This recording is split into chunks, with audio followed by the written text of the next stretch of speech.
ponctue le programme que nous consacrons cette année à la comédie française au féminin. On est très heureux d'accueillir aujourd'hui Guillemette Audicino de Télérama, qui a signé un très beau papier que vous avez entre les mains aujourd'hui dans Télérama Sortir. J'espère. Voilà. Donc évidemment, continuez à suivre le programme et en attendant, je laisse la parole à Guillemette pour animer ce débat. Eh bien, bonsoir. Écoutez, je suis... Ça, de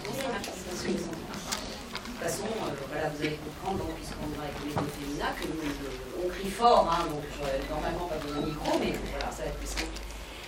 Je suis ravie de vous accueillir et je suis ravie, évidemment, d'accueillir voilà, mes invités, vos invités, les invités de Paris Cinéma pour parler de la comédie au féminin, de l'humour féminin, du cinéma féminin. Donc voilà, alors je ne fais pas par ordre alphabétique, mais... Alors donc alors j'appelle, on a l'impression que j'appelle au César, donc c'est un peu ça. J'appelle les nommés, donc pareil, voilà, alors j'appelle Julie Gaillet, évidemment, actrice, productrice, et alors voilà, particulièrement là ce soir parce qu'elle a co-réalisé avec donc, voilà, Mathieu Buisson, qui va faire cinéaste, voyez, qui donc posait la question de savoir si le cinéma féminin c'était un cinéma à part, oui, non, et qui donc a invité dans ce documentaire tout le fleuron des cinéastes femmes pour discuter de ce sujet. Est-ce que oui ou non, il y a une particularité, un particularisme. Et puisque donc on parle de particularisme, alors là voilà, donc j'accueille aussi l'actrice principale, co-scénariste, et en même temps, alors elle dit du seul en scène, voilà, on ne dit pas one woman show, hein, ça se dit plus, elle dit du seul en scène, donc Camille Chamou des Gazelles, et sa réalisatrice, et co-scénariste, Nina Achache.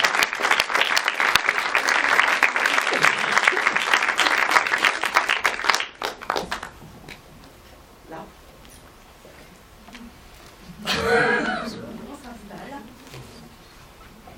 Donc vous voyez, déjà ça montre qu'on est quand même pas sectaire, puisqu'on a un monsieur. On est hyper fiers d'avoir un monsieur, ce qui montre que voilà, on n'est pas du tout, on n'a pas décidé de rester entre femmes. D'ailleurs je suis contente parce qu'il y a plein de messieurs et de messieurs dans la salle. Donc voilà, ce qui est déjà une réponse au fait que, à ce qui souvent se dit, ce cliché que le cinéma de nana, ça ne concerne que les nanas. Pas du tout, en tout cas ça n'a pas l'air, donc voilà. Donc voilà, comment lancer le sujet? Qui a parlé? Le sujet, voilà, le comique au féminin. Alors est-ce que c'est quelque chose effectivement de particulier? Est-ce que ça a une identité propre? Est-ce que c'est simplement parce qu'à un moment, des femmes décident de prendre un stylo, de prendre une caméra et de raconter à leur manière leur vision du monde? Donc voilà, je vais m'adresser déjà à la réalisatrice. Voilà, ça veut dire quoi à un moment, faire une comédie de femmes ou qui donne un regard féminin sur le monde, la vie Alors il y a beaucoup à dire, mais avant tout, on se dit, moi je continue de penser que c'est un peu dommage d'être encore à une époque où on a besoin de préciser que c'est un film de femme ou un film d'homme, mais ça reste une réalité. Pour ce qui est de la comédie, quand on a travaillé avec Camille, une des premières choses qu'on s'est dit, c'est que souvent dans les comédies, les femmes étaient réduites à des rôles de figure, c'est-à-dire la figure de la meilleure copine, de la dépressive. On n'entend pas là. Ah bon, pardon, gauche un peu fort, c'est le micro. Ça va mieux? Ah, complètement.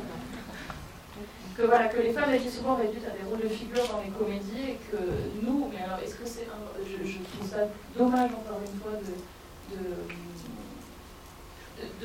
faire d'une catégorie quelque chose qu'on voudrait voir inscrit dans un ensemble. Les films sont d'hommes ou de femmes, il y a des différences de point de vue.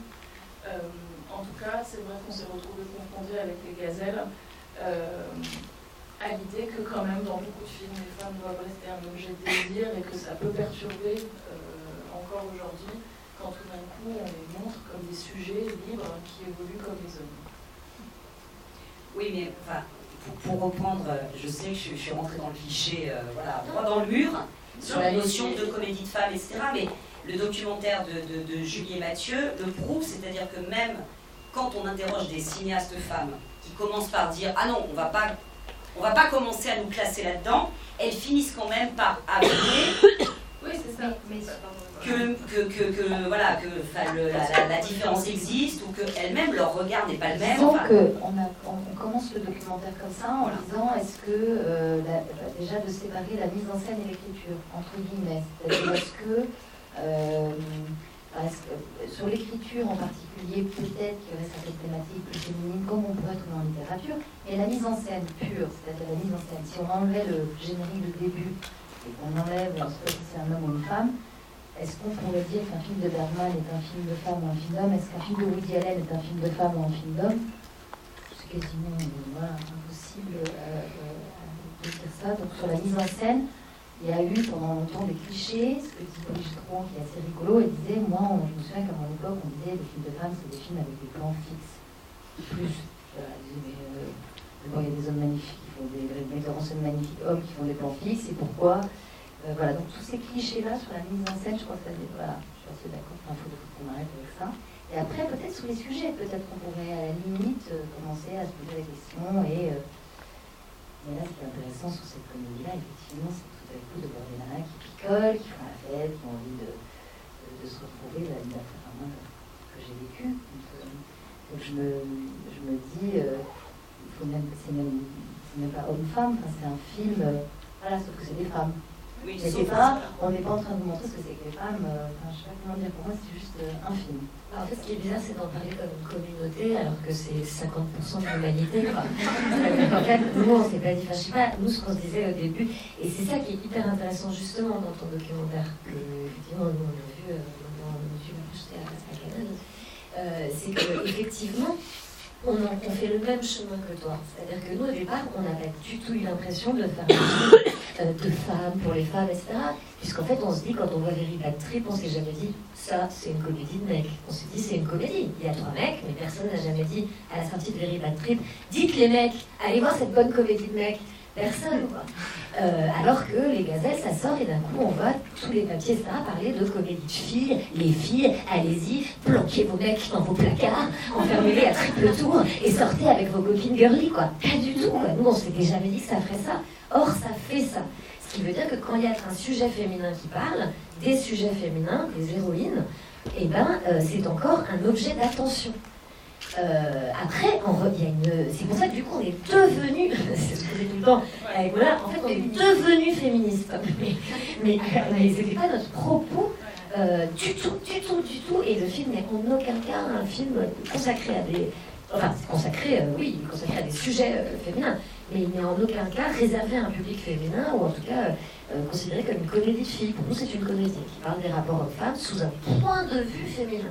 Et voilà, ce que tu dis, c'est qu'il y a vraiment une différence de point de vue, c'est bien normal, puisqu'on n'est pas les mêmes, quoi. Enfin tous les êtres humains d'ailleurs sont différents, donc il y a un point de vue spécifique sur les relations hommes-femmes, puisque c'est notre sujet. Il y a le point de vue homme et le point de vue femme. Mais pour autant, ça n'est pas quelque chose, ça ne doit pas être un stigmate, enfin voilà. Et surtout s'adresser exclusivement à un public, c'est ça qui est horrible, c'est le principe même du communautarisme. Parler de telle communauté ne peut s'adresser qu'à cette communauté, c'est épouvantable. Non, c'est pas le problème de s'adresser. Enfin, oui, non, mais en plus, du coup, ça découle. Mais c'est-à-dire qu'on se rend compte à quel point finalement un film exacerbe tout, et en tout cas point des choses très précises. On a la même expérience avec Camille. Ce qui nous a surtout choqué, ce qu'on avait toujours deviné, parce que peut-être que dans mon parcours de femme, c'était quelque chose, voilà, on a mis des œillères où on ne voulait pas le voir, mais c'était basiquement le regard de la société sur la liberté des femmes n'est pas du tout le même que sur celle des hommes. Et qu'en fait, ce qu'on raconte dans les gazelles, une femme qui expérimente et qui va basiquement baiser voir comme un homme pourrait baiser voir, ne va pas du tout considérer de la même manière. Un homme est un bon joint et une femme, c'est sale. Et, enfin, en tout cas, ouais. En tout cas, un homme qui expérimente, effectivement, c'est vraiment l'objet du rire, quoi. C'est vraiment sympa, un homme qui expérimente, c'est marrant, c'est rigolo. Une femme qui expérimente, en fait, elle se salit. Et nous, voilà, on ne pensait pas du tout que ça allait déclencher cette réaction. C'était absolument pas du tout dans notre conception. C'est en ça que tout d'un coup, oui, le regard d'une femme, l'écriture d'une femme peut déranger ou peut être considéré comme une chose spécifique. C'est tout d'un coup, on s'est rendu compte que parler de la femme de notre point de vue était quelque chose qui n'était pas. Voilà, la femme doit rester un objet de désir et pas un sujet libre comme... Mais ça, c'est beaucoup dans la comédie, parce que dans les réalisatrices du documentaire de Julie, justement, en fait, je pense que dans le milieu du film d'auteur, c'est plus du tout la même problématique. Les avancées ont été beaucoup plus... C'est même ce qui est assez incroyable, c'est qu'aux États-Unis, alors déjà c'est une spécificité française d'avoir autant de femmes réalisatrices. Il y a 26-27% de femmes en France qui réalisent des films. Et elles sont dans le reste du monde, c'est 3%, 1%. Et aux États-Unis, très en avance. Pays anglo-saxons, où elles sont 9%, 10%, elles ont le droit de faire des films d'auteur, mais pas des gros budgets. Donc on autorise les films d'auteur, les films dès qu'il s'agit de gros budgets, des grosses comédies, des films d'action, c'est les hommes. Donc après, il y a une femme qui fait des comédies aux États-Unis. Ouais, c'est ça. Elles sont très peu. Et ça, c'est assez.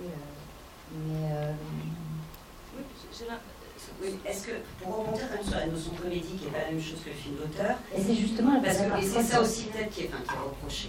Enfin, en tout cas, qui choque à un moment dans les gazelles ou sous les jupes des filles, enfin, donc des comédies qui abordent aussi effectivement des sujets, je trouve pas d'autre mot là, que ce truc un peu trash, c'est-à-dire la même chose que ces comédies américaines pour deux mecs, et là soudainement, c'est pas des hommes, c'est juste des femmes, c'est juste est-ce que la notion d'impudeur, elle n'est pas quand même un moment, une pudeur, ou en tout cas dire exactement que oui, on s'épile, que la vie n'est pas simple, qu'on a les mêmes problèmes que tout le monde, et de le dire et de le montrer sur un écran. Est-ce que ça, soudainement, c'est pas ça qui fait... Parce que la comédie permet ça, alors dans un film d'auteur, c'est rare de voir une nana s'épiler en gros plan. Mais non, justement. Ou alors, comme c'est tourné sérieusement, c'est pas la même chose. C'est pas même. Par exemple, dans mon dernier film des Larieux, il y a un plan comme ça, très esthétique, de Karine Viard, qui joue cette sœur un peu sadomaso, créature totalement soumise à l'amour qu'elle peut porter à son frère Mathieu Amalric, et qui s'épile. Personne ne va noter ce plan. On a exactement, entre guillemets, l'équivalent, mais qui ne s'inscrit pas dans le même registre de Camille, qui, du personnage de Marie. Camille non plus. Une distance, n'est-ce pas?